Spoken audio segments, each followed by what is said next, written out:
ધોળકા નગરપાલિકા વિસ્તારના ward number 2ના Popatpara વિસ્તારમાં ધોળકા નગરપાલિકાના આખા ધોળકાના ગટરનું પાણી કાસ પર વસતા કેટલાક શ્રમજીવીઓના ઝૂંપડાઓમાં 15 દિવસથી રોજ છૂટાછવાયા તેમજ ભારે વરસાદના કારણે દેવી પૂજક સમાનના કેટલાક ઝૂંપડાઓ આવેલા છે, તેમાં 5 થી 6 ફૂટ ગટરનું અને વરસાદનું પાણી ફરી વળવાથી ત્યાં વસતા લગભગ 50 જેટલા ઝૂંપડાઓ પાણીમાં ગરકાવ થયેલા જોવા મળેલા છે। આ લોકો જેટલા 15 દિવસથી ભૂખ્યા તરસ્યા લાઇટ વિના અંધારપટમાં પડ્યા રહે છે, તેમના ખાટલા, ગોદડા, અનાજ બધું જ પાણીમાં ડૂબી જવાથી વરસાદથી ખતમ થઈ ગયેલ છે। અમુક લોકો તો જીવના જોખમે રોડ પર આવી ભૂખ્યા પડી રહે છે। અતિવૃષ્ટિના કારણે પાણી ભરાયેલા આ પોપટપુરા વિસ્તારમાં પાણી ભરાવાના કારણે લોકોના માથે આપ ફાટી પડ્યું હોય તેવી સ્થિતિ જોવા મળે છે। ઘર ઘરમાં થોડું ઘણું અનાજ હતું એ પાણીમાં પલળી ગયું છે, જે કોઈ સુવિધા નથી। મચ્છરોનો ત્રાસ ખૂબ વધ્યો છે, રોગચાળો વધી જાય છે તેવી પરિસ્થિતિ છે। રોજીરોટીના સાધનો પણ પાણીમાં ડૂબી ગયા છે, આમાંથી બહાર નીકળવું મુશ્કેલ છે। આ જગ્યાએ પોતાના જીવના જોખમે લોકો પડી રહે છે। તેઓનું કહેવું છે કે અમે હવે ક્યાં જઈએ। ધોળકા નગરપાલિકા તરફથી પાણીના નિકાલ માટે તંત્ર પોતાના બનતા પ્રયત્ન કરી રહેલ છે।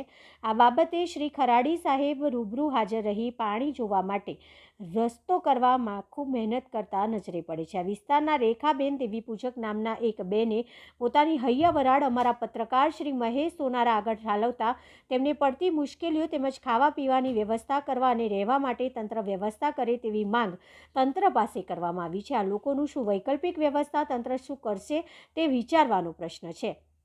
ધોળકા નગરપાલિકાના આવા અતિ પછાત વિસ્તારના લોકોની વારે સરકારી તંત્ર ઝડપી યોગ્ય કાર્યવાહી કરશે નહીં તો ભયંકર રોગચાળો ફાટી નીકળે તેમ છે અને કોઈના જીવ પણ ગુમાવવા પડશે તેવી પરિસ્થિતિનો ઉદ્ભવ થયેલ છે।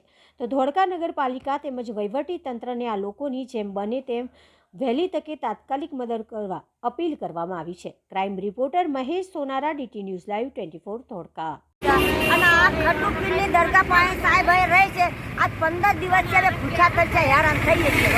નાના બાળ બચ્ચા છે, અમારી અને અમારા ઘરમાં પાણી પી ગયું તો ડોસીને માન અમે 3 દિવસથી આજ બહાર કાઢી છે, ભૂખ્યા થઈ છે। અને અમારા નાના બાળ બચ્ચા છે અને અમારે ખાવા ખીચડી નથી રહી, ઘરમાં ગોદરા નથી રહ્યા, સામાન નથી રહ્યો, બસ સાહેબ આ અને વાયર શોર્ટ થઈ જાય અમારા ઉપર હેઠા પડ્યા છે અને અત્યારે અમારે બહાર નીકળવું મુશ્કેલ પડે છે। અમારો કોઈ આશરો બાસરો છે નહીં અમારા ઘરનો। લ્યો આટલો અમારા ઘરમાં અનાજનો પોક કરીને અમારે રવાનો છે, આશરો કરી દો તો બસ અમારે આટલી સુવિધા જોઈએ। અમારે ધોળકા નગરપાલિકા તરફથી તમને કોઈ સુવિધા મળી છે?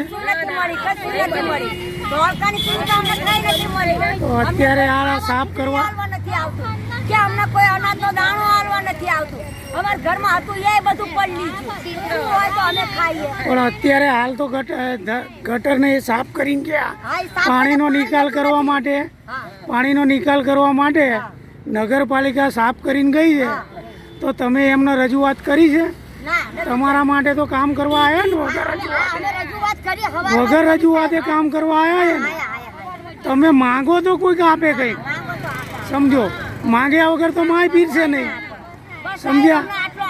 તમે જે આ ગંદકીમાં આટલું છે, તમારી રજૂઆત છે એ તમે કહો, હું ઉપર સુધી પહોંચાડીશ, બરોબર? અમારા ઘરનો આશરો નથી, અમારા ઘરનો આશરો નથી, અમને ઘરની સુવિધા કરી આલો તો અમે મજૂરી કરીને અમે ખાઈ પડ્યા રહીએ। આ સારું અમારે જોઈએ છે, બીજી કોઈ અમારે સુવિધા જોતી નથી। આ બધી અમે નગરો પાગરો અમને આશરો એક કરી આલો તો અમે મજૂરી કરીને ખાઈ લઈએ સાહેબ। હવે આમાં અમારું બધું પડી ગયું તો અમે ક્યાં જઈએ? બસ આટલી અમને સુવિધા કરી આલો, બીજું અમારે કઈ જોતું નહીં, બાળ બચ્ચા બસ એટલું કરો સાહેબ।